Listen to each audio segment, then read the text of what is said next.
చిన్న పిల్లల తల్లిదండ్రులకి నేను ఛాలెంజ్ చేసి చెప్తున్నాను నేను. మీ ఇంట్లో ఇద్దరు పిల్లలు ఉన్నారా? అయితే ఇద్దరి పిల్లలకి ఒకే విధంగా భవిష్యత్తు ఉండాలని కోరుకుంటున్నారా? మీ పిల్లల పేరు ఏ న్యూమరాలజిస్ట్ దగ్గరైనా పెట్టించారా? అయితే ఒక్కసారి మీ పిల్లోడి డేట్ ఆఫ్ బర్త్‌ని నాకు పంపించండి.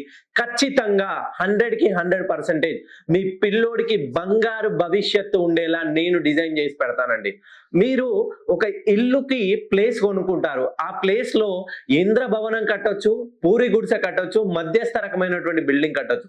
అది డిపెండ్స్ అపాన్ ఎవరైతే ఇంటి యజమాని ఆర్థిక స్తోమత పైన డిపెండ్ అయి ఉంటుంది.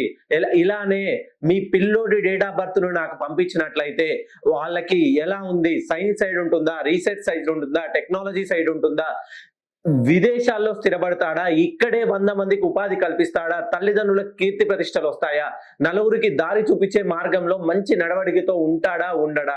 మనం ఎప్పుడైనా ఒకటి గుర్తుపెట్టుకోండి, మంచి మార్గాన్ని చూపిస్తే పిల్లలు అదే దారిలో వెళ్తారు. ఎప్పుడైతే చెడు వైపు మరలిస్తామో చెడు వైపే ఉంటారు. మీరు మంచి మార్గంలో మంచి సత్ప్రవర్తన, మీ పిల్లలు చదువులో టాప్ 5 లో ఉండాలంటే ఒక్కసారి మీ పిల్లోడి డేట్ ఆఫ్ బర్త్ ని, మీ మ్యారేజ్ డేట్ ని, ఈ రెండింటిని నాకు పంపించండి. నేనిచ్చిన కరెక్షన్ లో తప్పు ఉన్నా గానీ, మీ పిల్లోడి బిహేవియర్ చేంజ్ కాకపోయినా గానీ, మీరిచ్చిన అమౌంట్ కి 10 రెట్లు ఇవ్వడానికి నేను సిద్ధం.